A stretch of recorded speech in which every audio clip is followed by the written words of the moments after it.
Asked a question of the three people, any appreciation of how the Irish public had responded to their presence here and to the rigours of the bailout deal, and Klaus answered the question in the following way. The attitude, as far as I can see or judge, and this is of course I have only a limited perspective, is very good. I'm impressed by the depth of the discussion in Ireland and the understanding of complex economic financial sector issues, which is revealed by looking into the Irish press, looking into the discussion, but also when I come from the airport with a taxi driver, they are often very well informed, I must say, very well informed. So I think that is a good sign that here we have an open discussion. It's a difficult adjustment process, but there is an open debate, and there's a debate where economic arguments play an important role, and I think that is how it should be. I thought I'd ask him a little more about his conversations with the taxi driver. Let's have a look. Klaus Masuch, did your taxi driver tell you how the Irish people are bewildered that we are required to pay unguaranteed bondholders billions of euros for debts that the Irish people have no relation to or no bearing with, primarily to bail out or to ensure the solvency of European banks? And if your taxi driver asked you that question, or if the taxi driver had asked you that question, what would have been your response? That's my first question. Well, can we take a couple together? Can you ask the second question? Well, my second question is a completely different issue, and okay. I may have a follow-through if Mr. Masuch doesn't answer the question in a way that would illuminate the taxi driver's understanding of all this.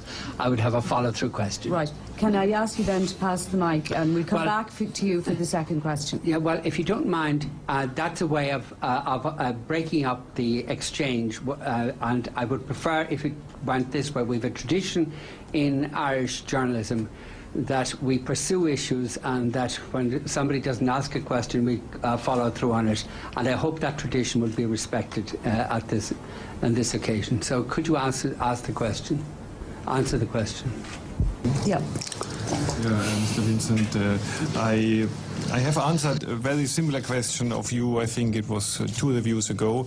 You addressed the question. You addressed the question previously. I addressed the question. Yes. I answered it. I would say I can understand that this is a difficult decision to be made by the government, and there's no doubt about it. But there are different aspects of the problem to be balanced against each other, and I can understand that the government came to the view that all in all the costs for the Irish people, for the stability of the banking system, for the confidence in the banking system of taking a certain action in this respect, which you were mentioning, could likely have been much bigger than the benefits for the taxpayer, which of course would have been there. So the financial sector would have been affected, the confidence of the financial sector would have been negatively affected, and I can understand that there was a difficult decision, but that the decision was taken in this direction. Yeah, that doesn't address the issue. We are required to pay in respect of a defunct bank. There's no bearing on the welfare of the Irish people at all.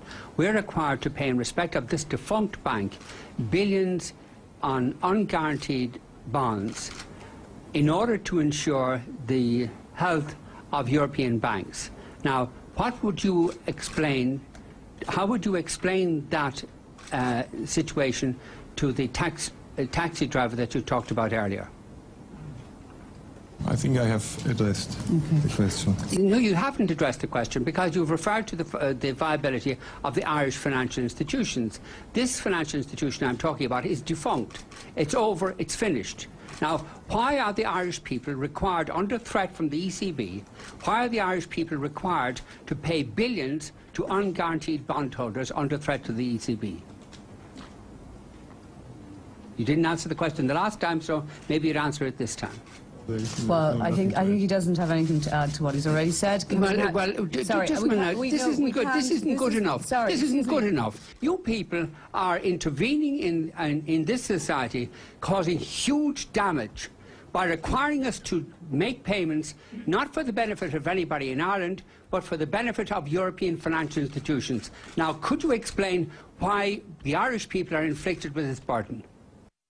Well, I think I have addressed the question. You have nothing to say. There's no answer. Is that right? Is that it? No answer? I have given an answer. He's given an answer. You have given an answer that doesn't address the question. That's your view. That is my view, and I think it would be the view of the taxi driver and the view of our viewers tonight. Right. Can we please move on?